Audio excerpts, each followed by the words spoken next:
Hi, my name's Jennifer, and I've read the Daniel text in its entirety.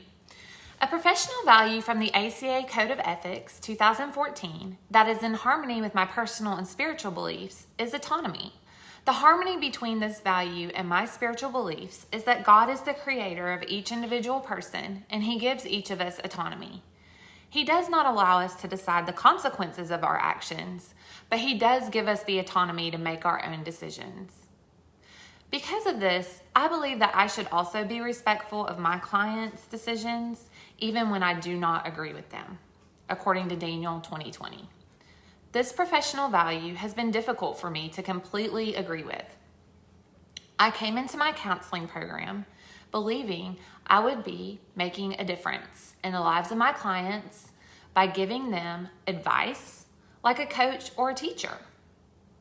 After being exposed to the ACA Code of Ethics and learning more about professional identity, I realized counseling is not about me or my values, but it is about allowing the clients to make their own decisions. No matter what they decide, I respect them and do not impose my values and beliefs on them.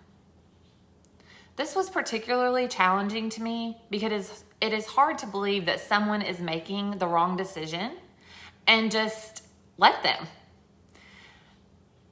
In Daniel 2020, the text challenged my thinking in this area by pointing out in Scripture that God freely gives autonomy to each of us, and in that He is showing us compassionate love.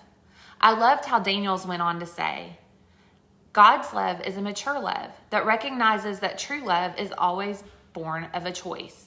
Page 8 of Daniel 2020. This can release us as counselors from the burden of trying to make someone make the right choice.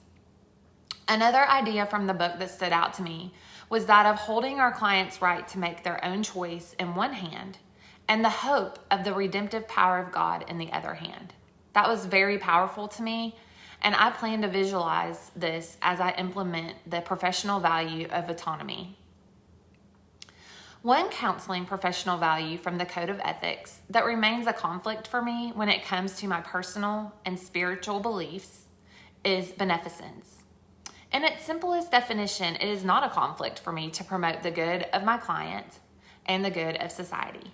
But when I start to think about specific scenarios that could play out, I'm not sure that promoting what is good for my client will always be in step with what I believe is good for society, according to my personal or spiritual values. It seems to me that beneficence could conflict with autonomy when it comes to promoting what is good for my client and also what is good for society. While I believe beneficence will be easy to achieve in many cases, I need to be prepared to work through the harder ethical decisions when I am conflicted between more than one professional value, especially when they may conflict in one or more ways with my spiritual or personal values. The steps I will take to walk through this is to use the ethical decision-making model. By following the 7 steps of this model, which are 1, identify the problem, 2, apply the ACA Code of Ethics, 3, determine the nature and dimensions of the dilemma, 4, generate potential courses of action, 5, consider the potential consequences of all options and determine a course of action, 6, evaluate the selected course of action, and 7, implement the course of action, according to Miller and Davis 2016. When I do this, I can give an answer for my decision. I can also seek guidance from other professional counselors that abide by the Code of Ethics 2014 to help me make my decision. Thank you so much. Have a great day.